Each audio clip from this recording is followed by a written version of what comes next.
Halo Sobat Esensi, selamat datang kembali di Kulik Talk Show bersama saya Nazarudin Latif.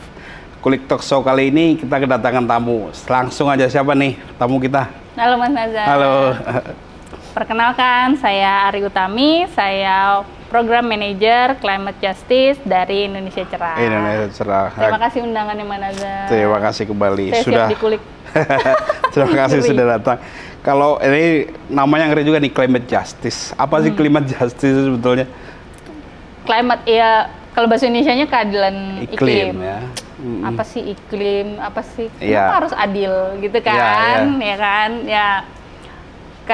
Ya seperti teman-teman tahu, sekarang ini kita permasalahan terbesar umat manusia, seluruh dunia loh, bukan Indonesia aja, itu adalah perubahan iklim atau krisis iklim. Sekarang udah di krisis nih, malah udah beberapa tempat udah bilang kita udah darurat iklim. Oke. Nah, perubahan iklim ini dari tahun ke tahun tuh statusnya naik tuh. Betul, seperti baju saya. tahun kemarin kita lebih panas dari tahun sebelum, dari sejarah umat manusia. Tahun ini kita harus bersiap, Mas. Lebih panas lagi dan mungkin ke depan akan lebih panas lagi. Baik. Gitu. Jadi iklim ini akan berubah, sudah berubah maksudnya, sudah berubah. Dan kenapa harus adil? Karena dampak dari perubahan iklim ini, jadi krisis iklim ini dampaknya adalah ada kekeringan, ada banjir, ada naiknya air muka laut. Ya, jadi perubahan iklim dan lain-lain hal itu membawa konsekuensi. Betul. Dampak iklimnya ada, bencananya istilahnya kalau misalnya kita seringnya bencananya nih karena iklim gitu kan. Ketika ada krisis iklim berarti ada perubahan cuaca. Cuaca mungkin perubahan cuaca normal lah, tapi sekarang lebih ekstrim. Kenapa lebih ekstrim? Panasnya lebih panjang. Hujannya lebih gede, terus mungkin kemaraunya lebih panjang. Si El Nino sama La Nina tuh nggak ketahuan nih. Dia jadwalnya dulunya berapa tahun sekali, sekarang bisa berubah dengan cepat semaunya dia, gitu kan? Kayak nggak bisa diprediksi dengan cepat. Nah, tapi BMKG dari awal tahun, alhamdulillah dia udah mengeluarkan nih warning bahwa Indonesia berada dalam cuaca ekstrim, kita harus bersiap. Nah, keadilannya itu apa? Keadilan itu ketika yang penting nih keadilan. Karena seluruh dunia ini merasakan. Oke. Mas juga ngerasain, aku juga ngerasain, tapi level kita yang ngerasain ini beda nih. Baik. Ya kan? Ketika Mas daerah mana asal? Bogor. Udah nggak panas, sekarang harus masang AC misalnya, gitu kan.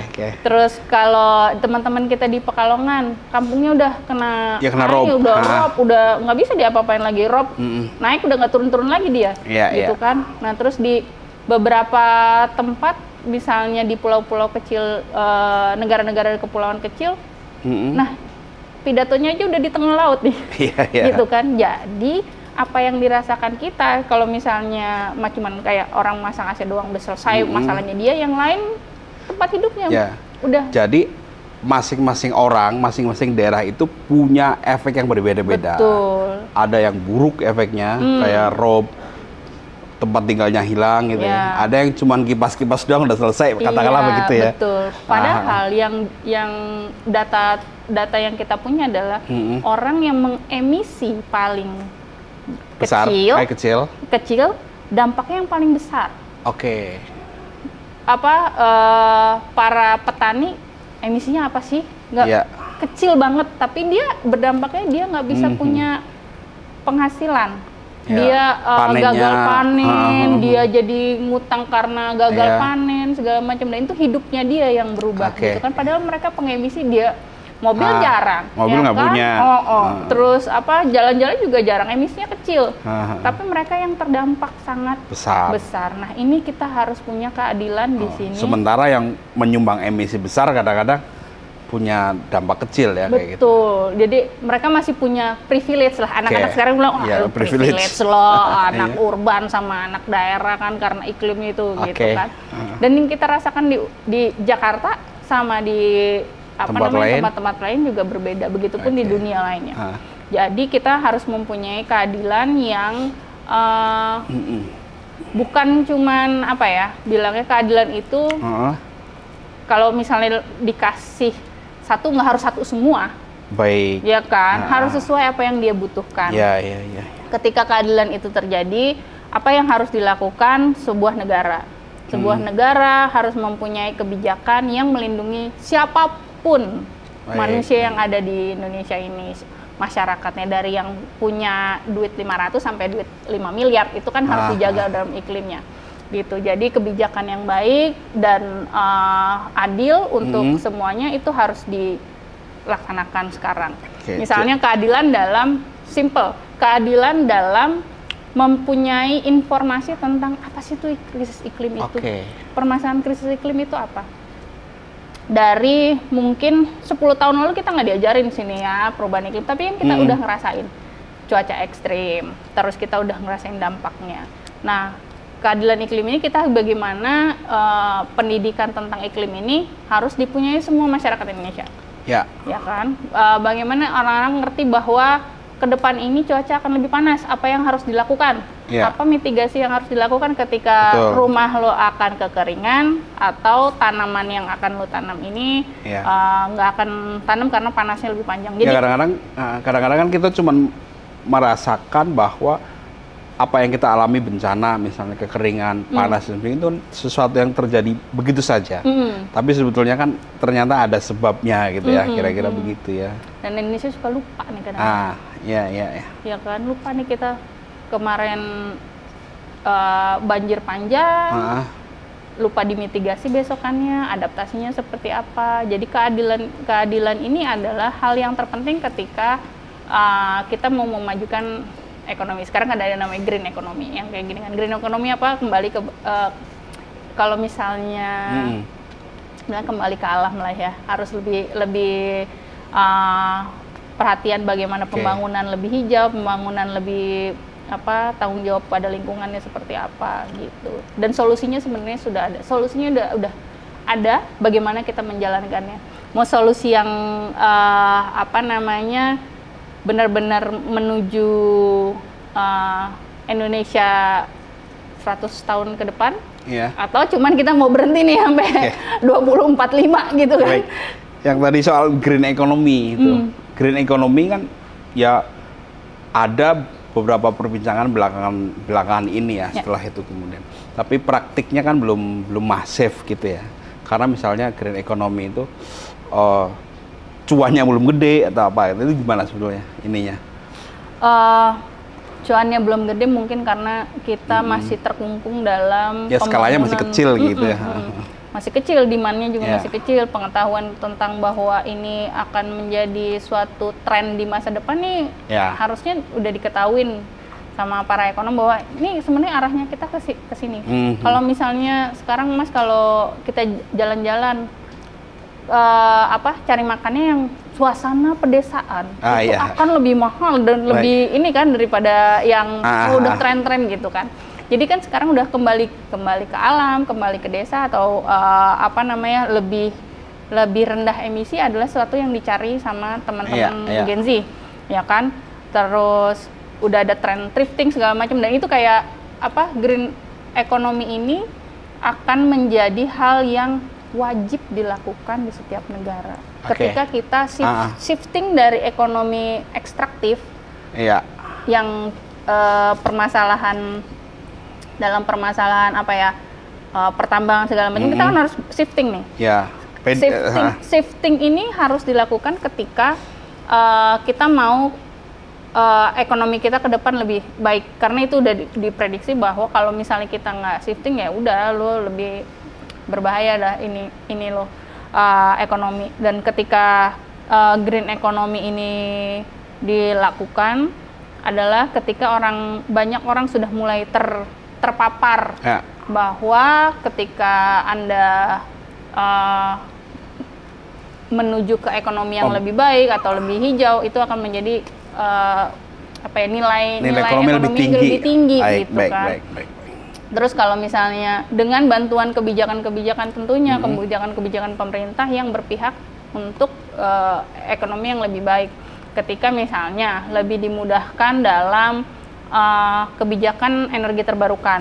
teman-teman yang punya inisiatif dalam energi terbarukan dikasih manfaat yang lebih intensif, yang lebih terus dimudahkan gitu kan. Ketika mereka melakukan hal-hal yang lebih hijau, emisinya lebih kecil, seharusnya pajak juga bisa dong lebih kecil dong gitu kan. Jadinya kan demand-nya keluar nih. Jangan kelihatan jadi eksklusif karena lu green, lu eksklusif banget gitu kan. Ternyata padahal sebenarnya itu bisa dibantu dengan kebijakan-kebijakan pemerintah gitu. Kalau ini di gedung ini ya, ini bagus banget pemandangannya, solar panel guys, solar panelnya bagus gitu kan. Jadi kayak wah sebenarnya harapan kita buat energi terbarukan ini besar gitu. Dan energi terbarukan, green economy, gimana kita bisa mendapatkan energi listrik yang lebih murah, lebih murah dan terbarukan tuh bilangnya sustainable yang nggak merusak gitulah, ya kan bahasa ininya. Jadi belakangan ini kita juga ramai soal itu ya, hilirisasi, industrialisasi gitu ya semuanya. Jadi di semua sektor gitu, tambang kita harus hilirisasi, terus kemudian pertanian dan macam-macam itu hilirisasi. Saya membayangkan kalau ada hilirisasi maka aktivitas manufaktur kita akan lebih tinggi, industri kita akan lebih tinggi. Nah dalam pandangan aktivis lingkungan gitu ya, sebetulnya seperti apa hilirisasi yang ramah kayak gitu apa sih?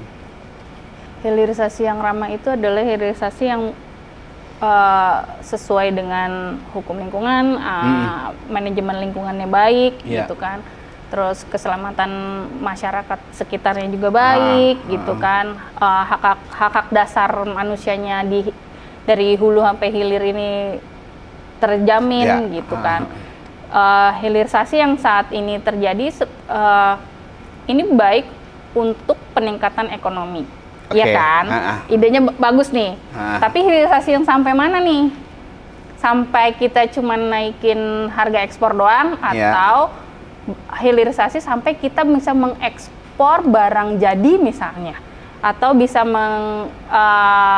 menaikkan harga, bukan harga lagi malah menaikkan kualitas hidup rakyat. Kalau misalnya bisa menaikkan pengangguran, tingkat pengangguran. Sekarang hilirisasi yang terjadi kan ya seperti kita ketahui, investasi dari Cina, berapa persennya masyarakat ya nggak dapat apa-apa karena yang datang adalah tenaga kerja China misalnya, asing. Terus kalau itu hasilnya masih diekspor dan hasil investasinya itu masih dapetin buat berapa persennya buat Cina, bukan buat kita. Nah kalau hilirisasinya masih sampai di situ, ya apa gitu ya, apa yang kita peroleh gitu-gitu. Betul. Terus kalau misalnya kita bisa membuka pekerjaan yang lebih hijau, yang lebih banyak dilirik sama investor asing. Investor asing maksudnya untuk jadi sekarang gini, Vietnam yang datang ke Vietnam karena Vietnam udah energi terbarukan banyak banget mah. Gitu. Kita di sini belum sebegitunya. Baik. Saingan kita tuh depan mata istilahnya. Saingan kita tuh di Asia juga gitu kan. Nah, ketika nanti hilirisasi itu sampai selesai nih, harus sampai benar-benar investor yang datang ke sini akan menggunakan produk yang dihasilkan di sini. Gitu. Sip. Jadi jangan setengah-setengah lah hilirisasinya. Hilirisasinya tuh sampai mentok lah. Hilirisasi pertanian itu misalnya barangnya si beras atau olahan beras yang itu udah ekspornya udah cakep, udah harganya lebih dibandingin sama misalnya beras-beras Thailand atau segala macam, itu end product itu loh yang harus lebih naik gitu. Jadi hilir itu benar-benar hilir lah, jangan setengah jalan gitu. Saya balik lagi ke soal energi baru ya, energi baru terbarukan. Nah kalau energi baru terbarukan itu kan katakanlah berlawanan dengan energi fosil yang kita berpengalaman menggunakannya. Energi fosil itu kan kita sudah berpengalaman gitu, keunggulan-keunggulannya gitu. Terus kadang-kadang lebih murah dan sebagainya. Nah negara kita kan butuh energi murah sebetulnya. Nah apakah benar bahwa energi terbarukan ini bisa menyediakan energi murah itu?